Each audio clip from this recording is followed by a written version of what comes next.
관광기 7장 9절부터 하도록 하겠습니다. 읽겠습니다. 그날에 주께서 기드온에게 말씀하시기를 일어나 군대에게로 내려가라. 이는 내가 그것을 네 손에 넘겨주었습니다. 만일 내가 내려가기를 두려워하면 네 부하 포라와 함께 군대에게로 내려가서 너는 그들이 말하는 것을 들으라.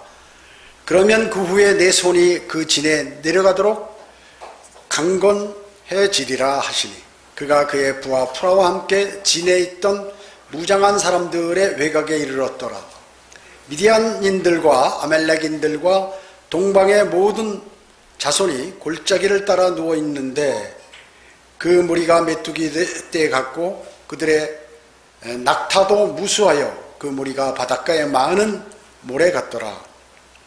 기드온이 이르자 보라, 어떤 사람이 그의 동료에게 꿈 이야기를 하며 말하기를 보라, 내가 꿈을 꾸었는데 보라, 보리빵 한 덩어리가 미디안 군대로 굴러와서 한 장막에 이르러 그것을 쳐서 무너뜨리려고 뒤집었으니 장막이 옆으로 무너졌더라 하니 그 동료가 대답하여 말하기를 이것은 이스라엘 사람 요아스의 아들 기드온의 칼 외에 어떤 것도 아니라 이는 하나님께서 그의 손에 미디안과 그 모든 군대를 넘겨주셨음이라 하더라.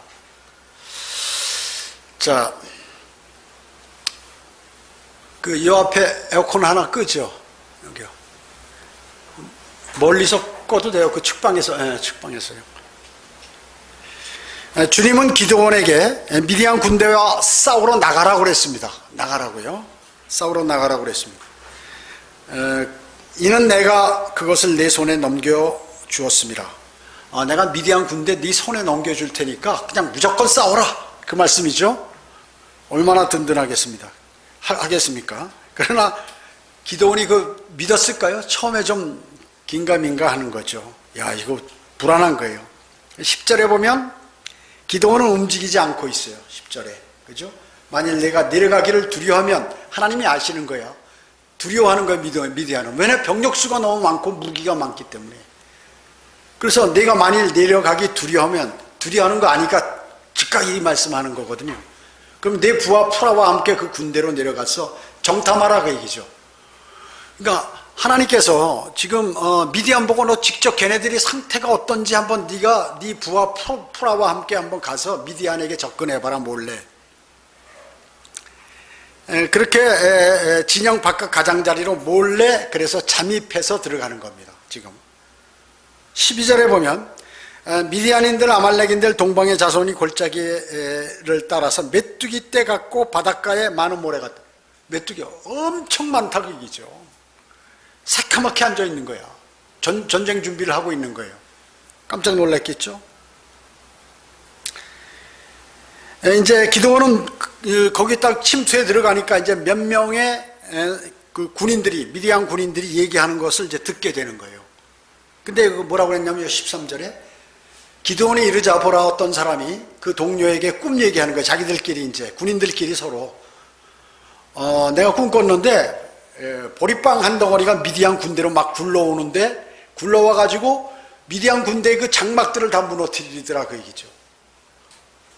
그러니까 동료 다른 한 사람이 야, 그거는 이스라엘의 사람 요아스의 아들 기드온의 칼이다. 그 기드온 아버지 이름까지 아는 거예요, 얘네들이. 그러니까 지금 이 미디안 군인들이 이스라엘에서 하나님께서 어떻게 일이 일어나고 하나님께서 기드온을 쓰는지를 아는 거예요. 그렇기 때문에 기드온의 칼인데 이는 하나님께서 그의 손에 미디안과 그 모든 군대를 넘겨주셨음이라 하더라. 그러니까 기드온이 그 얘기를 딱 들었을 때 어떻겠어요? 자신감이 생긴 거예요. 야, 하나님께서 이렇게 역사하시는구나.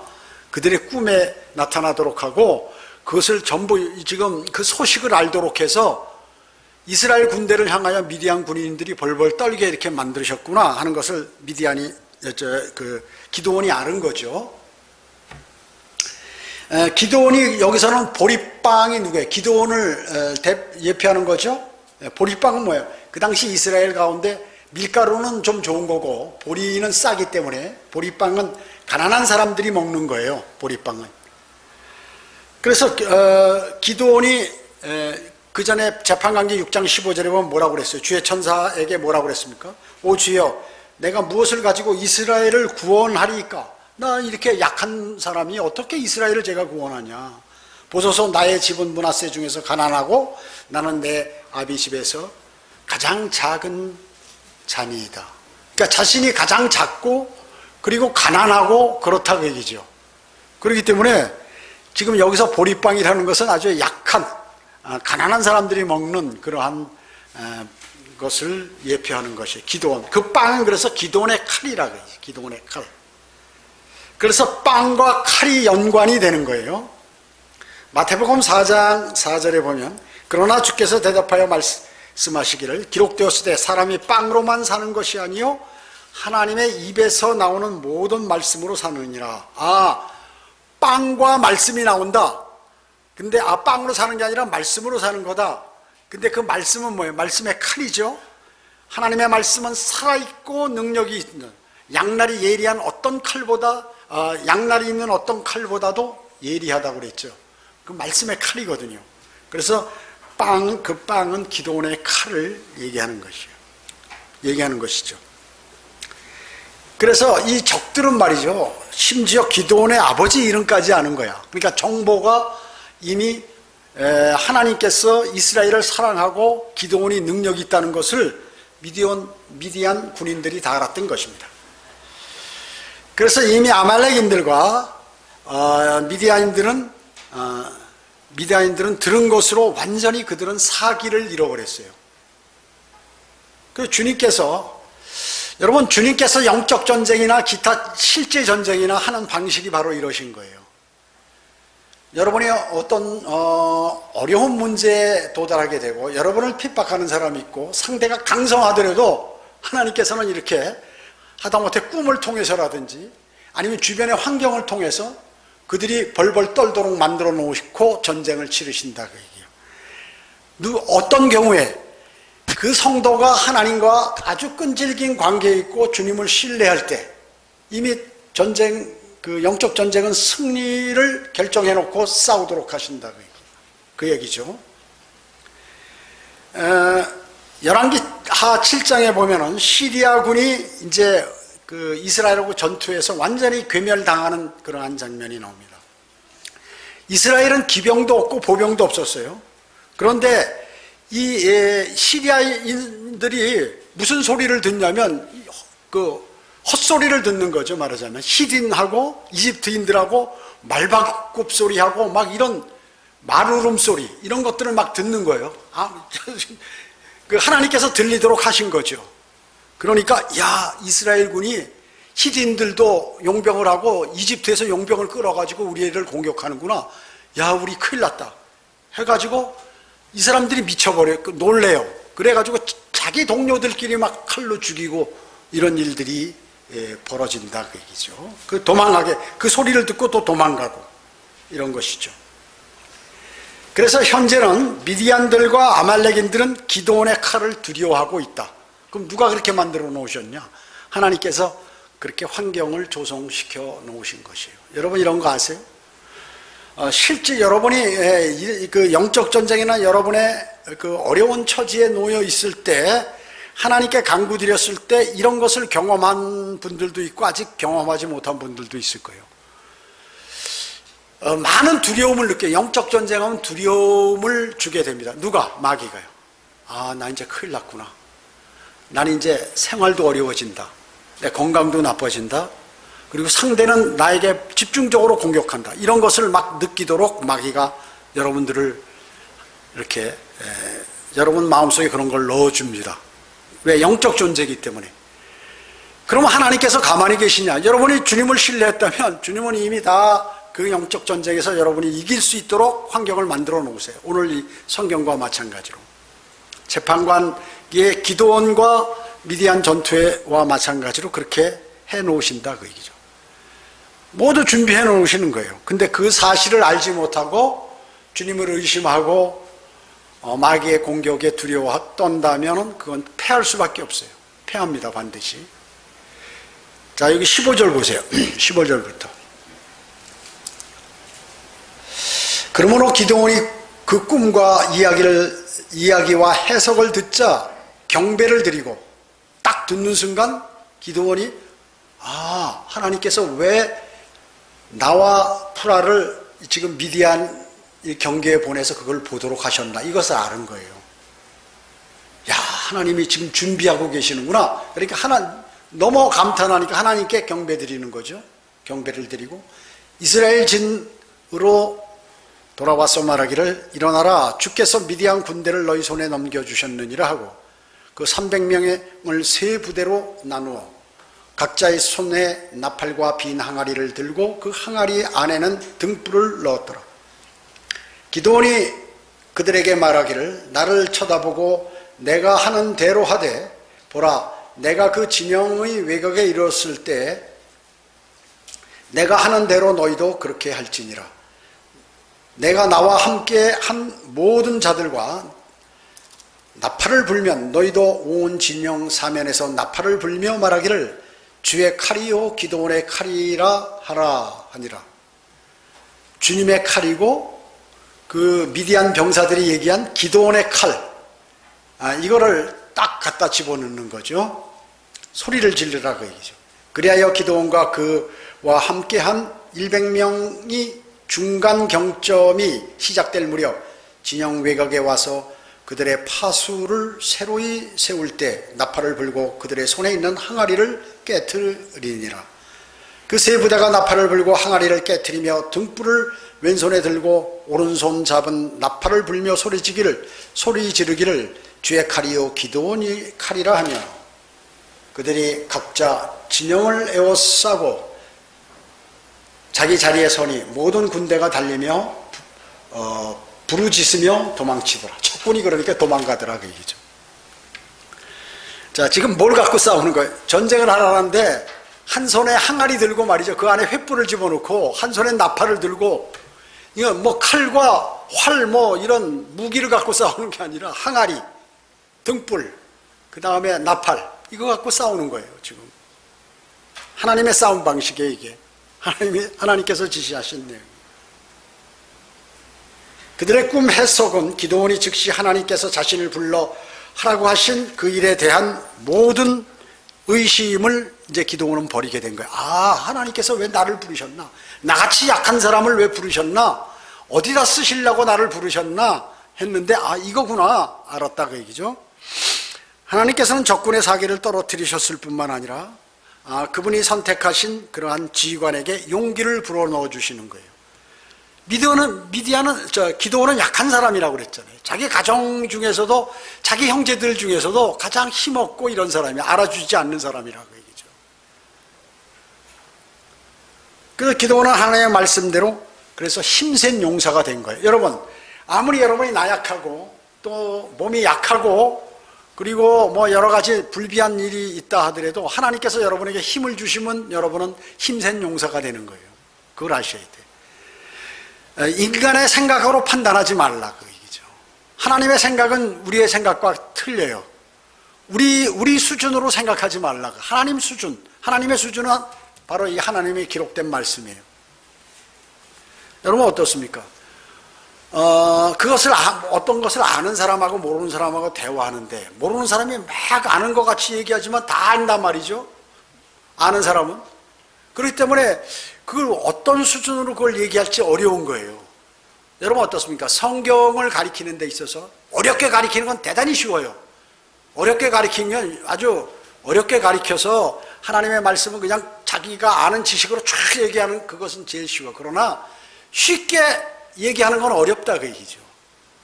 그렇죠? 쉽게 얘기하는 건 어려워요. 왜냐하면 각색을 해야 되기 때문에. 어렵게 얘기하는 거는 그냥 그대로 있는 거 얘기해버리면 되는데 이해를 못하기 때문에 거기에 그것을 쉽게 얘기하려면 그것은 쉬운 게 아니다 그 얘기죠. 어려운 거예요. 그래서 성경을 쉽게 가르치는 게 더 어렵다. 더 어렵다는 거죠. 그래서 여러분이 힘이 약할 때 여러분에게 힘을 주시는 분은 하나님이다. 하나님께서 약한 자를에게 힘센 용사가 되게 하실 수 있다 하면 그 말씀이 맞는 거예요. 근데 사람들은 대부분 어때요? 내가 그거 할 수 있어? 성경의 사람들도 모두 그래서 모세 이집트에서 너 구출하라. 너희 백성을 구원시켜라. 그러니까 제가 어떻게 합니까? 미디안 가서 네 백성을 구하라. 제가 약한 자가 어떻게 합니까? 그래서 처음에는 다 이런 거예요. 누구나 다 그런 생각을 하는 거예요. 그러나 믿음이 어느 정도 좋아지고 주님과의 교제를 나누다 보면 주님께서 여러분에게 힘을 주시고 능력을 주시고 그리고 길을 열어주시고 하신다 그 얘기죠. 그것을 받는 사람이 가장 이 세상을 잘 사는 사람입니다. 현명하게 사는 사람이에요. 그렇지 않고 자기가 뚫으려고 하는 사람, 개척하려는, 여러분이 구원받아서 그리스도인의 삶을 사는데 성령의 인도함에, 성령님께서 인도함에 따라서 믿음 생활하지 않으면 여러분의 믿음 생활이 너무나 힘들어요. 너무나 힘들다. 여러분이 타고 다니시는 차 있잖아요, 자가용. 그걸 내가 여기 시동 걸어가지고 쫙 가면 금방 가는 걸 내가 거기다 밧줄을 해가지고 내가 끌고 이거를 가려고 그러면 어마어마하게 힘들다 그 얘기죠. 되지도 않고. 그와 똑같아요. 그리스도인이 성경대로 믿는 사람들이 믿음 생활하는데 하나님의 인도하심을 받아서 성령 충만한 가운데 하지 않으면 모든 게 어렵고 불평불만이고 힘들고 나쁘게 보이고 이래요. 그래가지고 그런 사람이 뭐냐면 그런 사람이 미끄러져 이제 실족하는 거죠. 그런 사람들이요. 그러니까 인간의 머리로 판단했을 때 내가 왜 이 짓을 하고 있지 이렇게 되는 거예요. 여러분 구령하고 거리설교하고 전도지 나눌 때 환영받습니까? 힘들죠. 주님은 그걸 하라는 거거든요. 네가 그것을 네가 마음에 우러나서 하면은 내가 너에게 좋은 것을 주겠다고 이렇게 약속하신 거예요. 주실까? 어디 가서 주신다는 거야? 이렇게 생각하는 사람이 있어요. 그러니까 그것을 주신다는 그 말씀을 믿지 않으면 어떻게 해요? 힘들죠. 그 자기 수준에서 생각하면 그거는 힘든 거야. 내가 하나님 수준으로 가야 돼. 하나님 수준으로 간다는 걸 어떻게 할 수 있느냐? 그 방법은 성경을 믿는 거예요. 성경에 기록된 하나님의 말씀을 실제로 믿고 그걸 행동에 옮기는 겁니다. 그러면 내가 하나님 수준으로 가서 쉽게 믿음 생활을 할 수 있는 거야. 그런데 하나님 수준이 이렇게 높은데 밑에서 보니까 이거 안 되는 거야. 안 되는 걸 하려고 그러니까 얼마나 힘들겠어요. 그렇죠? 그러니까 육신적인 내 생각과 내 경험을 가지고 무엇을 믿음 생활을 하려고 그러면 이게 너무 힘들어서 못하고 맨날 그 속에서 뭐가 울렁울렁 올라오는 거예요. 안 되는 거예요, 안 되는 거. 그리고 힘들고 고달프고. 그러나 하나님 수준으로 같이 동일하게 생각하면 어떻게 해? 너무 쉬운 거지. 너무 쉬운 거예요. 자연스럽게 돼, 뭐든지. 그렇게 믿음 생활을 하셔야 된다, 그 얘기죠. 여기도 마찬가지예요. 힘과 용기를 주시는 분은 바로 그분이에요. 그것을 얻는 방법은 주님과 친밀한 교제를 나누는 거예요. 친밀한 교제를. 교제에서 벗어나면 절대로 힘센 용사가 될 수 없다. 이것이 우리가 여기서 배워야 할 그러한 교훈이에요. 그리스도의 군사로서 반드시 그것이 필요한데, 마귀와 싸울 때 만약에 주님과 친하지 않으면 이길 수 없다 하는 것이죠. 지금 여기 미디안과 전쟁에서 누가 지금 다 작전 지시하고 있어요? 하나님께서 하고 계시는 것입니다. 미디안이 하는 게 아니에요. 미디안이 하면 100% 져버리지. 어디 싸움도 안 해보고 전쟁도 안 치러보고 그런 사람이, 가장 약하고 그런 사람이 300명 갖고 13만 5천 명하고 어떻게 싸워? 무기도 없고. 주님은 여러분 앞에 가시면서 적들을 다 물리쳐 주시는 거예요. 그들이 하고자 하는 계획을 탁탁 막아버려요. 그러니까 여러분을 핍박하고 여러분에게 힘들게 만들고 여러분을 공격하고 하는 또 여러분을 공격하는 마귀, 이걸 누가 막아주시냐? 하나님께서, 주님께서 착착 막아주신다. 어떠할 때? 주님과의 교제가 잘 돼 있고 주님의 말씀을 신뢰할 때. 주님과의 교제, 그리고 여러분이 성경을 아는 게 중요한 게 아니야. 아는 거는 누구나 공부하면 알 수 있어요. 근데 그것을 완전히 믿음으로 받아들이고 그것을 그대로 움직이게 하는 것은 아무나 되는 것이 아니다. 그 얘기죠. 신뢰하는 사람만이 되는 것이에요. 움직이는 것.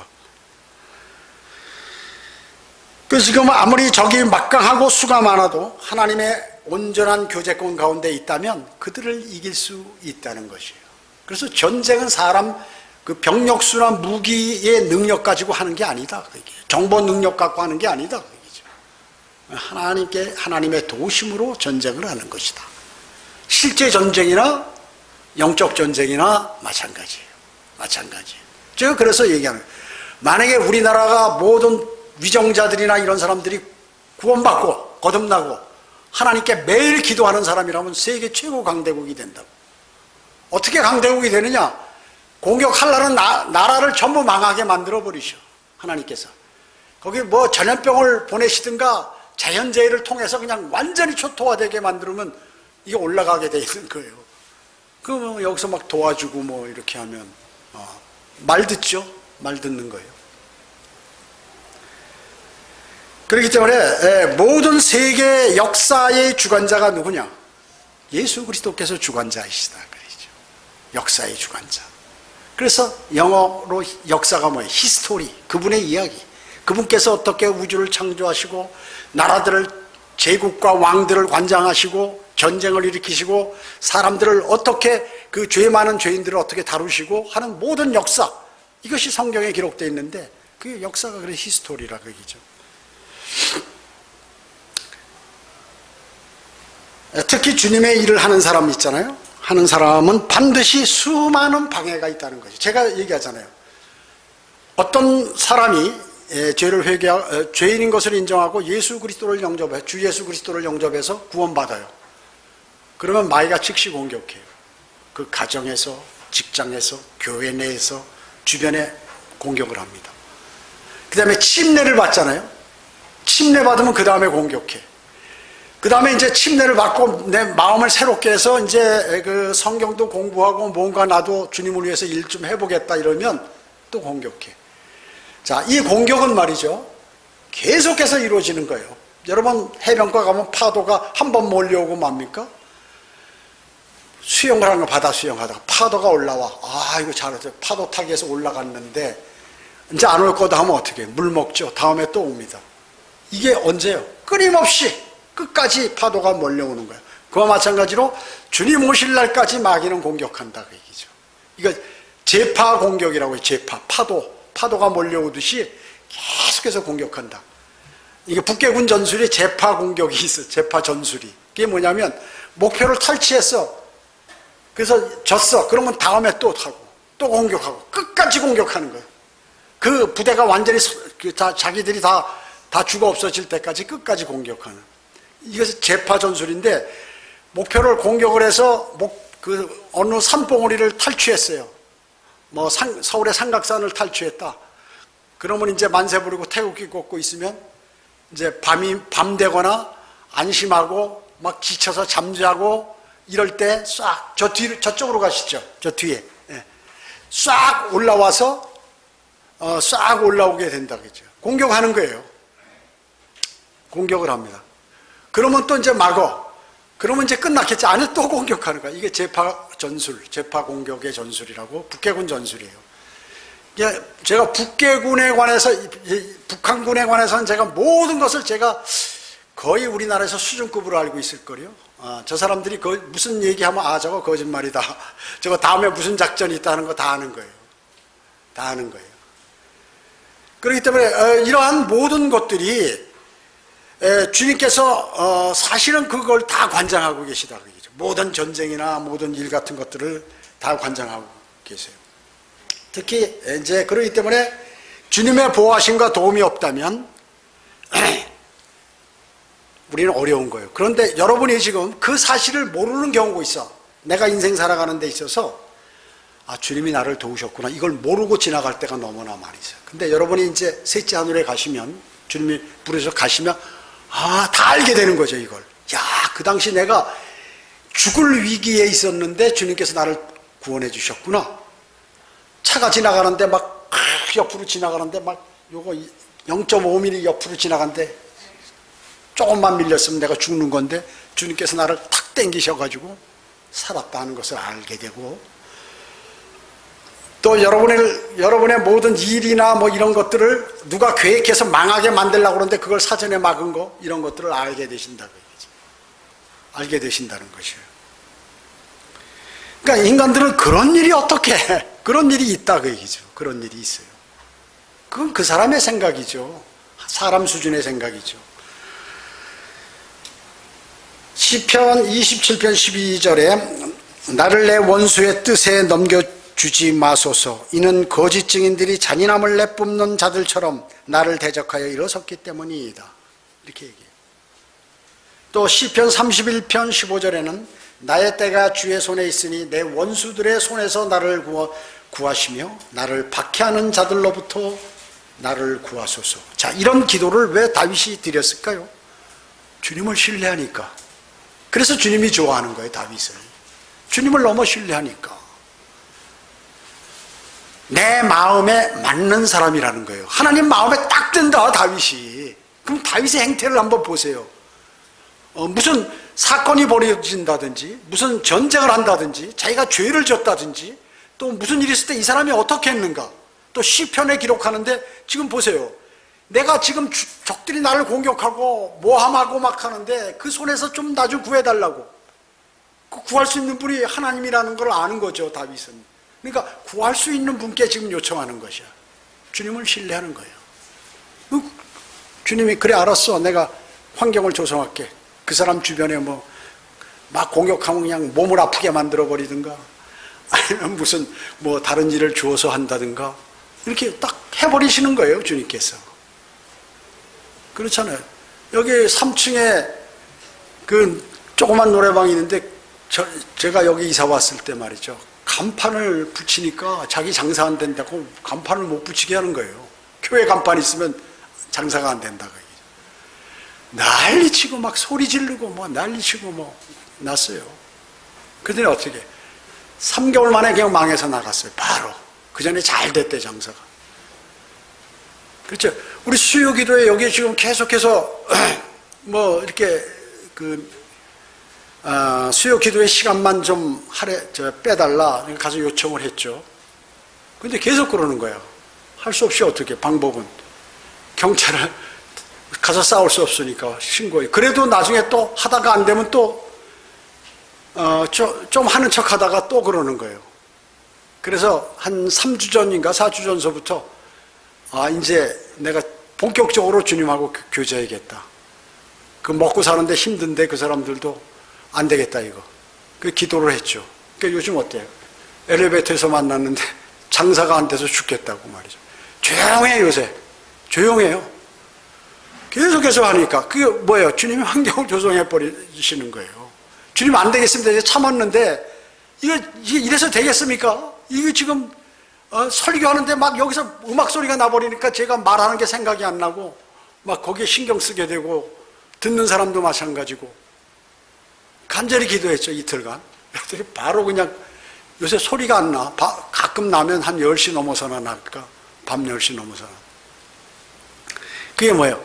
그런 것들이 다 하나님께서 환경을 조성시켜 주시는 것이에요. 주님을 신뢰하는 사람.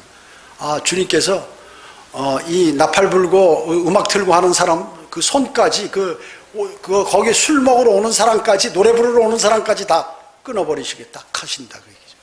믿으세요? 그런 거? 믿으셔야 합니다. 믿으셔야 한다는 것이죠. 꿈에 대한 적군들의 꿈에 대한 기도원의 반응은 어때요? 경배를 드렸죠. 15절에 경배를 드려요. 감탄하는 거죠. 주님은 대단하게 위대하시다.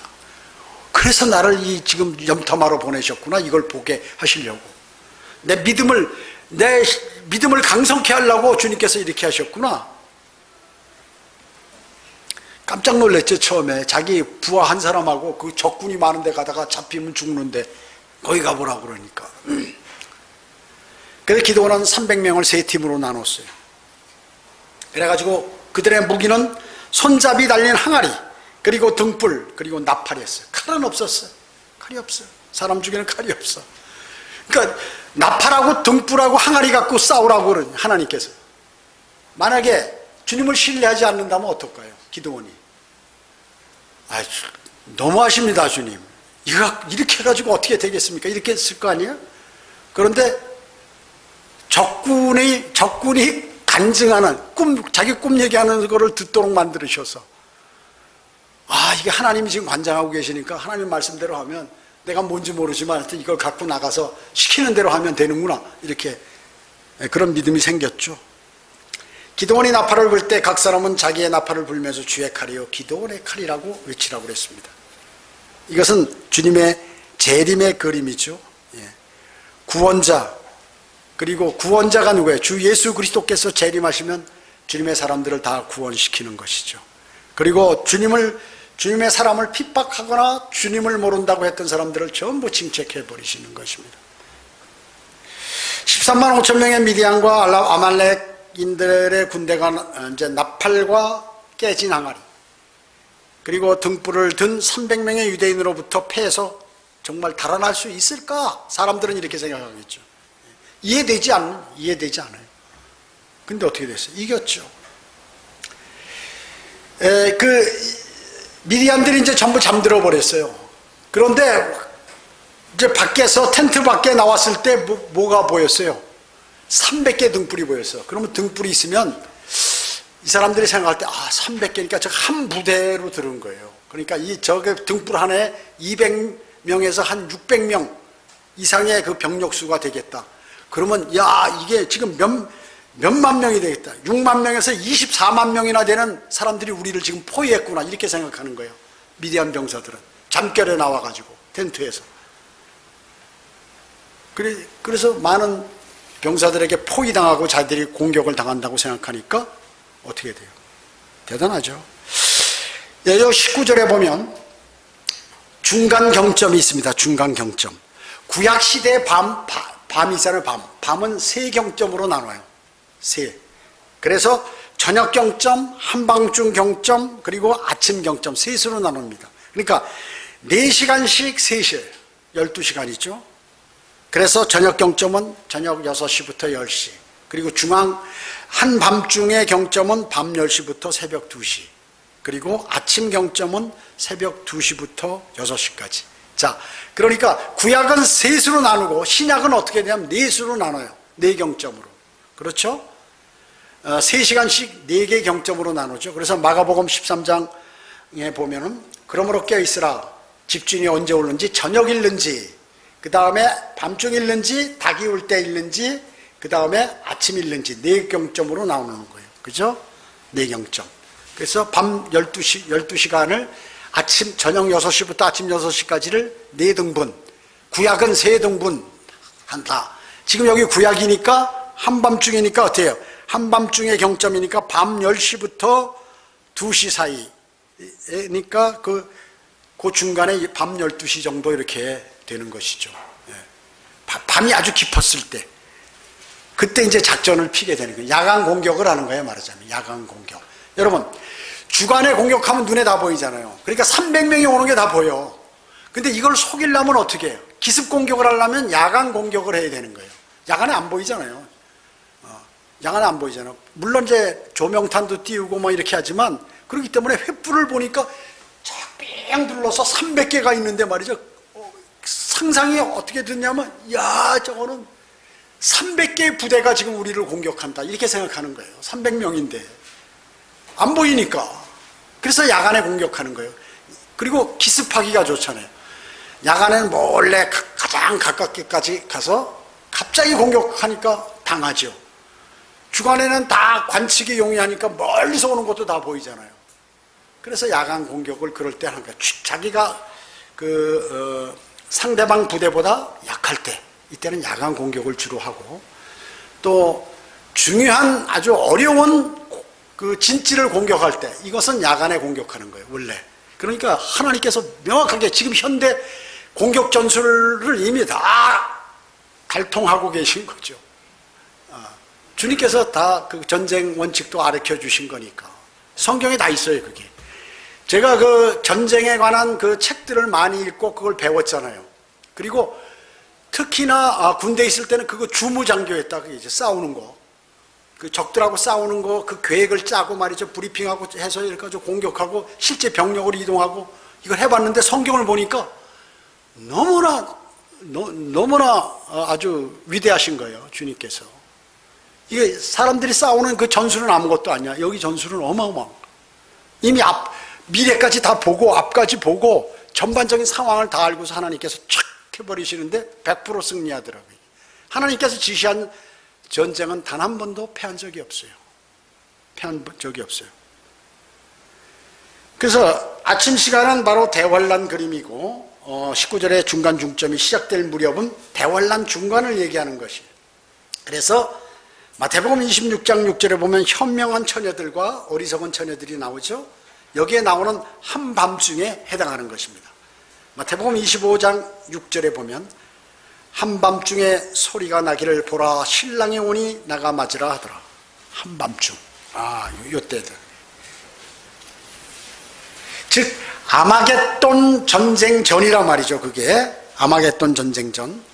그래서 어떠한 시점에 그 다섯 처녀, 열 처녀 있잖아요. 그 중에 다섯 처녀가 이제 아마겟돈 전쟁 전에 어느 시점에 유대인들이 휴거되는 그러한 내용 아니에요, 이게? 처녀, 단수는 그리스도인이죠. 처녀들은 유대인을 얘기하는 것입니다. 그래서 기드온은 이제 용맹스럽고 능력 있는 장군이 되었죠. 그래서 정찰 작전을 수행하고 16절로 21절에 보면 포위와 기습 작전을 감행하는 거예요. 그래서 주님께서 그를 힘센 용사로 만드셨습니다. 17절에 보면 나를 쳐다보고 내가 하는 대로 하라. 기드온이 나를 쳐다보고 나를. 이게 육군 보병학교 미 육군 한국 육군 보병의 구호예요. 나를 따르라 이렇게 돼요. 나를 따르라. 소대장이나 중대장이 전쟁할 때 나를 따르라 그런다고요. 그러니까 솔선수범. 그러니까 전쟁할 때 지휘관이나 지휘자가 싸우지 않고 그 용맹한 그게 없으면 다른 사람은 싸울 마음이 없어요. 나가면 죽는데 누가 싸우겠어요. 그렇게 사도 바울도 사도 바울 자신은 그리스도를 따르는 사람이니까 너희는 나를 따르라 그랬어요. 나를 따르는 자들이 되라. 고린도전서 4장과 11장 그 다음에 빌립보서 3장에서 너희는 나를 따르는 자가 되라. 사도 바울이. 그리스도인은 사도 바울을 그래서 따라야 되는 거예요. 사도 바울을 따르면 자연히 예수 그리스도를 따르는 사람이 된다. 그래서 실행하는 믿음, 실천 이것이 대단히 중요하게 됩니다. 모범적인 그리스도인은 구원의 복음을 전파하죠. 사도 바울은 허물과 죄로 가득 찬 자신을 선택하시고 자신 안에 있는 그 더러운 모든 것들을 다 제거해 주시고 자신을 찾아오신 예수 그리스도를 이제 누구보다도 그분의 자비와 사랑을 누구보다도 절실히 느낀 사람이에요. 왜 그랬을까요? 사도 바울은 예수 그리스도 믿는 사람 잡아 죽이는데 찬동하고 잡아다가 감옥에 가두고 한 사람인데 자기는 죄인이에요. 그래서 예수 그리스도가 만나면 자기를 즉사시켜야 돼. 그런데 살려주셨잖아요. 그것도 영원한 생명을 주셨잖아요. 거기에 탐복한 거예요, 사도 바울은. 그래가지고 그는 죄와 마귀와 세상의 공격에 대해서 결코 굴복함이 없이 용맹스럽게 그리스도의 보혈로 자신의 죄를 제거해 주신 그분을 위하여 그분을 따르는 그러한 성경대로 믿는 사람이 되었어요. 그 본을 보여주신 거예요, 사도 바울은. 여기 17장 한번 17장 22절 보겠습니다. 그 300명의 나팔을 보니 주께서 온 진영에 걸쳐 각자 칼로 자기 동료를 해치게 하시니 그 군대가 도망하여 스레랏 베시타에 이르고 아벨무홀라의 경계 탑밭에 이르렀더라. 이스라엘 사람들이 납달리와 아셀과 므낫세로부터 모여들어 미디안인들을 추격하니라. 기드온이 사자들을 온 에프라임 산지에 두루 보내어 말하기를 미디안인들을 대적하러 내려와서 그들을 앞질러 벳바라와 요단에 이르는 물을 취하라 하니 그때 에프라임의 모든 사람도 함께 모여 벳바라와 요단에 이르기까지 물을 취하더라. 또 그들이 미디안인들의 두 고관 오렙과 스앱을 잡아 오렙은 오렙 바위에서 죽이고 스앱은 스앱 포도즙 틀에 죽였으며 미디안을 추격하였고 요단 건너편에 있는 기드온에게 오렙과 스앱의 머리를 가져갔더라. 군대가 잠자리에서 골아떨어져서 기습을 하니까 이제 지금 어마어마하게 놀랬죠. 이게 지금 이런 상황이, 그러니까 자기들이 막 동료들끼리 어두우니까 안 보이잖아요. 살라고 도망가다 보니까 적군으로 오인해서 자기들을 막 다 죽이는 거예요, 서로. 이게 아마겟돈 전쟁에서 이런 일이 벌어진다는 얘기죠. 스가랴 14장 13절에 보면 또 그날에는 주로부터 큰 소동이 그들에게 임하리니 그들이 각자 자기의 이웃의 손을 잡을 것이며 또 자기 손을 들어 자기 이웃의 손을 치리라. 아마겟돈 전쟁할 때 자기 동료들을 막 죽인다 그 얘기죠. 또 학계 2장 22절에 보면 또 내가 왕국들의 보좌를 전복시키며 이방 왕국들의 세력을 멸망시키고 주님이 재림하시면서 병거들과 거기에 탄 자들을 던지리니 말들과 말탄 자들이 각자 자기 형제의 칼에 쓰러지리라. 자기 형제 칼에 쓰러진다. 자기들끼리 아군끼리 막 싸워서 죽이는 거예요. 어느 때? 아마겟돈 전쟁 때. 또 스가랴 12장 4절 아마겟돈 전쟁에서 주님께서는 2억의 군대를 미치게 만드는 거예요. 이와 같이 미치게 만드는 거예요. 지금 그것을 여기서 보여주는 거예요. 아마겟돈 전쟁에 앞으로 일어날 때 이런 현상이 일어날 것이다 하는 것을 지금 재판관계에서 하나님께서 보여주시는 것입니다. 그리고 그 말탄 자들의 탄 말 있죠. 말이 눈멀게 해서 막 꼬꾸라친다 그 얘기죠. 넘어지고 자기들끼리 부딪히게 한다 그 얘기죠. 그 얘기가 어디 나왔냐면 스가랴 12장 4절에 보면 주가 말하노라 그날에 내가 모든 말들을 쳐서 놀라게 하고 그 말탄 자들을 쳐서 미치게 하리라. 또 내가 유다 집 위에 내 눈을 떠 백성의 모든 말을 쳐서 눈멀게 하리라. 공격하는 말의 눈을 멀게 한다 그 얘기죠. 그럼 말이 달릴 수 있어요? 달릴 수 없죠. 전부 꼬꾸라지겠죠. 걸려서 넘어지겠죠. 넘어지면 어떻게 되나요? 죽습니다. 거기 탄 사람들 다 떨어져서 다리가 부러지든가 전쟁을 못하죠. 못하는 것입니다.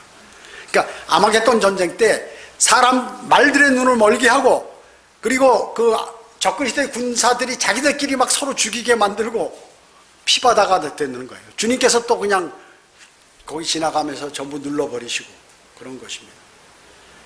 하나님께서는 오만하고 자아로 가득 차 있는 사람들을 문제에 빠뜨리게 하신다는 것이에요. 그래서 그리스도인이 교만하고 육신적이면 주님께서 문제를 발생시켜요. 그 사람에게. 그래서 삶을 어렵게 만든다 그 얘기죠. 6장에서 집으로 돌아가던 그런 납달리, 아셀, 므낫세 지파 그런 사람들이 이제 그 과거에 돌려보냈던 사람들이 있잖아요. 물 먹다 다른 그 굽혀서 먹는 사람이라든지 이런 사람들 다 돌려보냈잖아요. 그 사람들을 다시 오라고 그래. 왜냐? 잔당을 소탕하기 위해서. 그래가지고 24절에 보면 벳베다가 나오죠. 예수님께서 침례받으신 곳이죠. 벳바다. 베다바라 라고도 하고 벳바다. 25절에 보면 오렙과 스앱이란 사람이 나와요. 오렙은 까마귀 그리고 스앱은 늑대란 뜻이에요. 그래서 이 오렙과 스앱이 적군 대장 아니에요. 비참하게 죽여서 그 목을 기드온에게 갖다 주잖아요. 그런 것을 시편 83편 11절에서 그들의 귀족들로 오렙과 스앱 같게 하시며 그들의 모든 통치자들도 세바처럼 삶은 나처럼 되게 하소서. 적군과 싸우는데 그 당시에 그 귀족들, 적군들의 귀족들을 오렙과 스앱 같이 비참하게 다 처단해 달라는 거예요. 그런 기도를 드리는 거예요. 성경을 인용해서 기도 드리는 거예요. 이사야 10장 26절에서도 미디안을 오렙 바위에서 사륙한 것 같이 만군의 주가 채찍을 그에게 휘두를 것이며 그가 누구예요? 적그리스도. 주님께서 재림하시면서 오렙 바위에 오렙을 비참하게 갈아서 죽이듯이 그냥 그렇게 적그리스도를 주님이 재림하시면서 그에게 채찍질을 하시겠다 그 얘기죠. 자, 이런 모든 성경에 기록된 내용, 이런 것들은 주님께서 앞으로 미래에 일어날 그런 것들을 우리에게 미리 알려주실 뿐만 아니라 그리스도인이 어떤 삶을 살아야 할 것인가, 그것에 관해서 말씀하고 계시는 것입니다. 기도드립니다. 전지전능하시고 사랑이 풍성하신 아버지 하나님 감사드립니다. 주님은 실로 위대하십니다. 저희에게 앞에 일어날 모든 일들을 성경에 기록해 놓으시고 또 우리가 처할 어려움들을 미리 다 알아서 대처할 수 있도록 또 주님을 신뢰하도록 성경을 기록해 놓으셔서 저희로 하여금 읽고 마음에 담을 수 있도록 해주심을 감사드립니다. 이제 오전 예배와 오후 예배 모두를 주님께 의탁하오며 다시 오셔서 저희를 데려가실 주 예수 그리스도의 이름으로 기도드립니다. 아멘.